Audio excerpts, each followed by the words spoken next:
Olá, meu nome é Jairo Jorge, eu sou jornalista e apresentador do programa Domínio Público.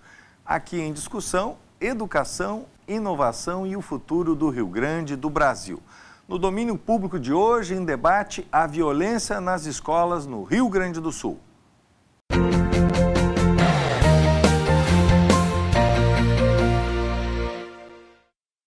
Em pesquisa realizada pelo Ministério da Educação em 2015, com 12 mil professores gaúchos, 53% dos educadores afirmam que assistiram em suas escolas agressão verbal ou física a professores e funcionários. 73% assistiram agressão entre os próprios alunos. A violência nas escolas é o tema do Domínio Público de hoje e são nossos convidados o professor Eliezer Pacheco, mestre em História, com especialização em Ciências Políticas. É doutor honoris causa pelo Instituto Federal do Acre. Foi também presidente do IP, aqui no Rio Grande do Sul, e do INEP, do Instituto Nacional de Estudos e Pesquisas Educacionais Anísio Teixeira, vinculado ao Ministério da Educação. Foi titular da Secretaria de Educação Profissional e Tecnológica do Ministério da Educação e também titular da Secretaria de Ciência e Tecnologia e Inclusão Social do Ministério de Ciência e Tecnologia. Ele foi também secretário de Educação de duas cidades importantes, a capital, Porto Alegre, e a cidade de Canoas. É também nossa convidada a delegada de polícia Sônia Maria Dalinha, que é pós-graduada na área de Psicologia pela Universidade de São Paulo em Violência Doméstica contra Crianças e Adolescentes. É mestranda em Tecnologia de Informação e Comunicação, voltada à prevenção da violência doméstica pela Universidade Federal de Santa Catarina. Ela foi diretora da divisão de ensino da Cadepol, foi também diretora do Departamento de Ensino e Treinamento da Secretaria de Segurança e da divisão de Prevenção e Educação do DENARC, e também foi chefe da divisão de grupos vulneráveis da Secretaria de Segurança Pública. Atualmente, ela é coordenadora do Serviço de Prevenção e Educação do Departamento Estadual de Criança e Adolescente, que reúne todas as secretarias. Delegada Sônia Maria, como é que a senhora vê hoje essa questão da violência? A violência hoje ronda cidades, ela está presente no interior, a violência cresceu, infelizmente, no nosso estado e no país. Como é que a senhora vê essa violência chegando hoje às escolas, como essa própria pesquisa aponta? Primeiramente, agradecer o espaço e cumprimentar meus colegas aqui de estúdio, né? Ilustres, me sinto honrada. Bom, a questão da violência intraescolar é um fenômeno que nos preocupa muito. Eu que trabalho desde 99 na área da prevenção à violência, né, de uma forma ou de outra envolvida com adolescentes infratores, crianças, vítimas de violência. Se percebe que de 10 anos para cá nós tivemos uma modificação que mexeu com as estruturas da nossa educação como um todo e dos nossos adolescentes em particular. Eu acredito que nós tenhamos aí um fenômeno que não é só local, não é só nosso, não é só brasileiro, não é só gaúcho, ele tem raízes, né, internacionais também. Mas a violência intraescolar, segundo a minha ótica, né, de observadora, de estudiosa, ela demonstra uma insatisfação muito grande, uma insatisfação talvez inconsciente dos nossos jovens, né? Primeiramente porque a adolescência em si, ela já é um momento de transição e é um momento de reflexão, embora o jovem às vezes não se dê conta disso, mas ele está permanentemente contestando e permanentemente observando o seu meio, né, e verificando que isso não lhe agrada.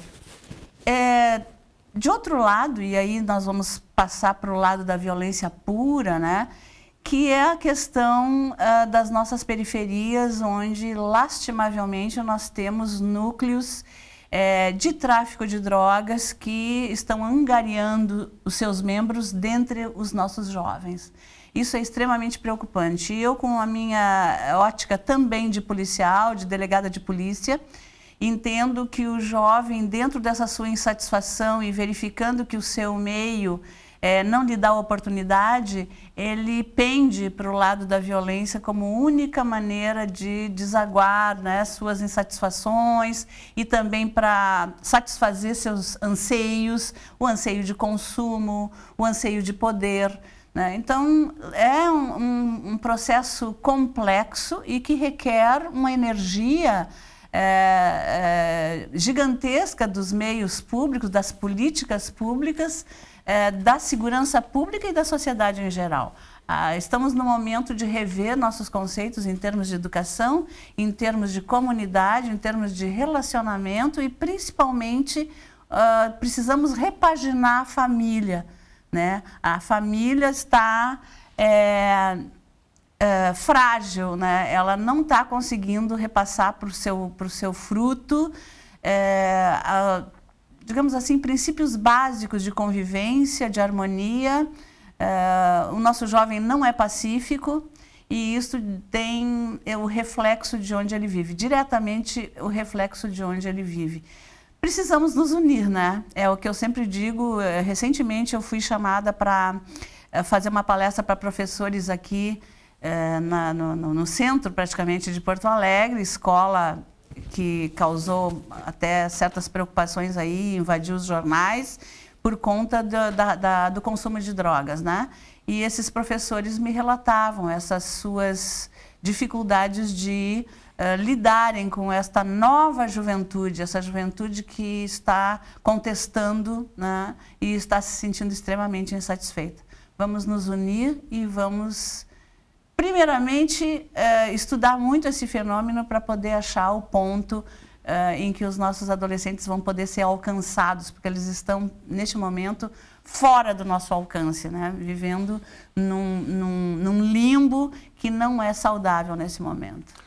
Professora Eliezer, como é que a violência, na sua opinião, ela chega, pela sua experiência, ela chega na escola e como é que ela afeta hoje o processo de aprendizagem, né? Porque também a violência acaba também afetando a comunidade escolar.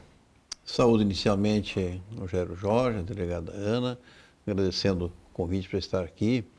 Esse é um tema muito complexo que nós não vamos conseguir explicá-lo no âmbito da escola apenas. A escola reflete o que ocorre na sociedade. E hoje nós vivemos na humanidade uma crise civilizatória.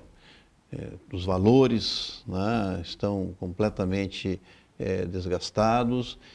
Não é a primeira crise civilizatória da história da humanidade, evidentemente. Se serve de consolo, toda grave crise civilizatória ela é sucedida por um patamar mais elevado. Mas aqueles que a vivenciam, evidentemente, pagam um preço muito pesado.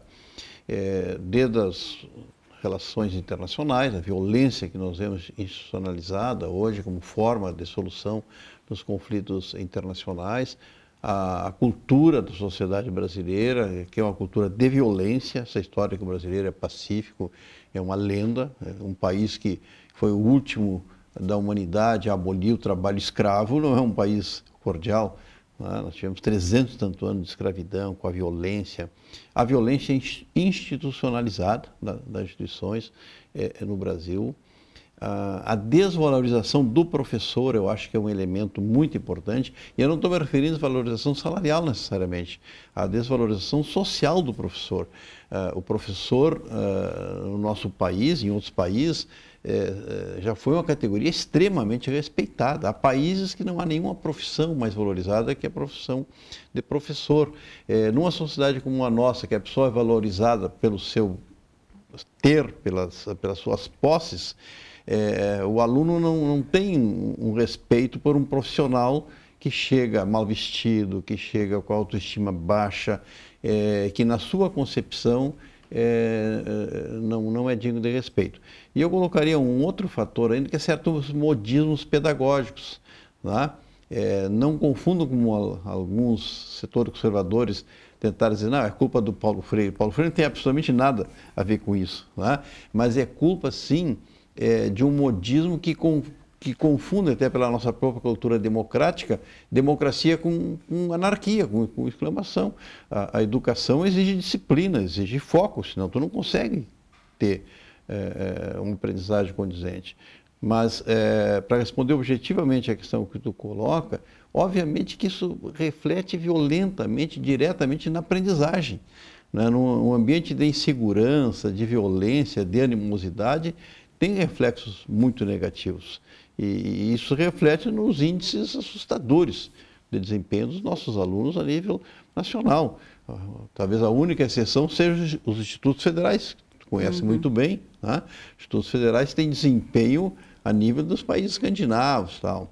Não por acaso que no último Enem o governo tentou ocultar os resultados dos institutos federais. Foi preciso uma mobilização nacional para que eles revelassem os resultados dos institutos, porque não interessava ao governo mostrar que uma instituição pública pode sim ter qualidade de excelência como os institutos federais têm. Delegada Sônia Maria, como é que funciona? Eu sei que tem muitos projetos hoje para chegar na escola, levar informação, mas eu gostaria de que a senhora falasse um pouco sobre este projeto, que é o Papo de Responsa, uma parceria, né, com a Polícia Civil do Rio de Janeiro. Como é que funciona essa iniciativa, né, de chegar até a escola, de tratar o tema da violência? Nós do DECA e a Polícia Civil como um todo já fazia esse trabalho de ir até a escola, né? De trazer questões importantes para dentro do meio escolar com relação à prevenção, né? A DIP lá do DENARC com prevenção às drogas, o DECA sempre atuou nessa parte da prevenção à violência sexual, falando a respeito de exploração sexual, detalhando as questões também relativas a maus tratos, enfim, todos aqueles delitos intrafamiliares e intraescolares eram de uma forma mais pedagógica inseridos no contexto escolar. Porém, de uma forma convencional, aquela figura do policial à frente, os alunos nas cadeiras, né, com aquele visual de sala de aula. O Papo de Responsa, ele veio revolucionar tudo isso, e eu sou uma partidária entusiasta do Papo de Responsa, porque aplicado no Rio de Janeiro está mostrando seus resultados, né? E o nosso chefe de polícia, quando esteve no Rio de Janeiro, se interessou e a parceria foi firmada agora recentemente no início deste ano e a partir dali a metodologia do Papo de Responsa está sendo utilizada pelos mesmos setores que trabalhavam daquela maneira convencional, porém, como são especialistas, a sua grande maioria são professores, né, esses policiais, são da área do magistério também. Então, fizemos uma grande reunião agora na nossa ASDEP, na associação, trouxemos o coordenador, o Beto Chaves, do Rio de Janeiro, e aí fizemos uma capacitação intensiva desta nova metodologia. Como é que ela funciona, né? Na verdade, nós colocamos, assim, resumidamente, nós colocamos o adolescente como protagonista da conversa. Nós fechamos um grupo não tão grande como fazíamos antigamente. A nossa forma de atuar é embaralhando professor e alunos, né?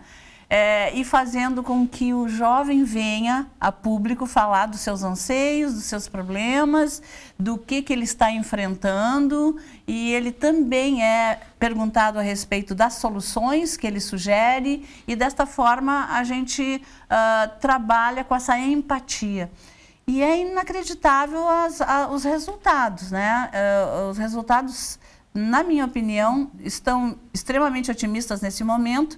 Como nós estamos iniciando a partir de março, e mais adiante eu acho que vou abordar os números, né, do que a gente tem alcançado nesses encontros, mas o Papo de Responsa não é só isso. Além desta parte, a escola nos chama, né? Nós vamos até lá, dizemos quais são os preceitos desta nova forma de contatar com o jovem, o professor comparece, ele também tem ali a ideia de como esse método funciona e depois disso a ideia é criar multiplicadores isolando, identificando líderes estudantis, líderes natos, né, que estejam ali misturados com os alunos. O próprio corpo docente pode nos indicar esses adolescentes líderes, ou nós também podemos identificá-los, e eles serão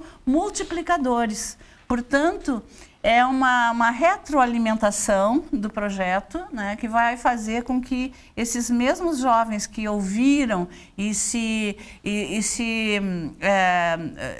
intensificaram, né, se identificaram também com o projeto, vão acabar fazendo esse trabalho de forma continuada.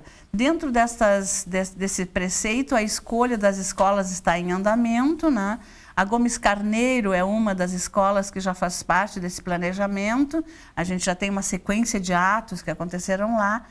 E dentro desta linha, o Papo de Responsa está se transformando numa novidade, mas numa novidade que veio para ficar, porque ela tem realmente esse caráter de trabalhar melhor com o adolescente que nós temos hoje. Aquele adolescente que não tem mais paciência de ficar 2 horas numa sala de aula ouvindo um policial falar a respeito de violência e de prevenção, né? Então, é algo muito mais dinâmico, é algo muito mais empático e, ao mesmo tempo, faz com que esta praticamente uma troca de ideias, né?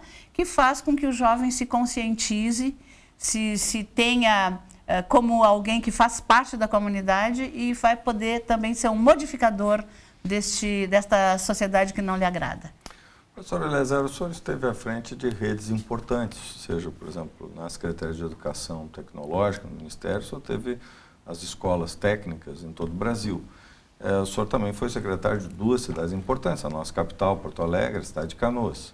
Estão entre as maiores cidades aqui do estado do Rio Grande do Sul. Como é que o senhor enfrentou, né, na sua atividade, como é que o senhor, que iniciativas as suas equipes trataram exatamente para enfrentar esse tema da violência? Claro que nós temos períodos diferentes, né? Porto Alegre certamente era um período em que a violência não estava tão acentuada, mas como é que o senhor tratou desse tema? Olha, embora as causas sejam externas, não significa que a escola deva se omitir. A escola tem iniciativas que ela pode sim tomar. Eu citaria, em primeiro lugar, a necessidade de fortalecer, que foi feito ali em Canoas nesse último período, a CIPAV, as Comissões Internas de Prevenção à Violência Escolar. A CIPAV reúne a comunidade escolar como todo, professores, pais e alunos, e ali, de forma coletiva, se tomam iniciativas no sentido de prevenir a violência, porque a repressão à violência até deve ser feita, mas ela não resolve o problema, ela age depois do fato ocorrido. Tem que prevenir a violência. Então, eu entendo que esse instrumento é um instrumento que tem sido pouco valorizado hoje. Ali em Canoas foi bastante valorizado isso. Em Porto Alegre estava se iniciando a trabalhar com isso naquela época. E esse, para mim, é o principal instrumento no âmbito interno da escola hoje. Além disso, hoje se desenvolveram técnicas de desenvolvimento da cultura da paz, da solução de conflitos. Já há técnicas que permitem a solução amigável de conflitos no âmbito da escola, no desenvolvimento de uma cultura de paz e, principalmente, as direções, elas têm que ter políticas preventivas. De nada adianta ela tomar iniciativas depois do fato ocorrido. Aí a sequela está feita. E por último, eu entendo que, apesar de ser uma pessoa que me alinho com as visões mais, digamos, modernas e avançadas da educação, eu não compreendo e não concordo que uma educação libertária seja sinônimo de individualismo e de cada um fazer o que bem entende.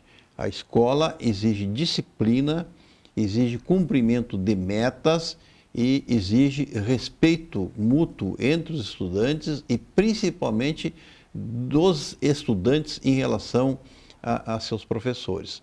Acho que essas são as principais linhas que nós temos que adotar e principalmente as direções das escolas têm que recuperar o controle sobre os seus alunos. Isso não significa nenhum autoritarismo, significa autoridade.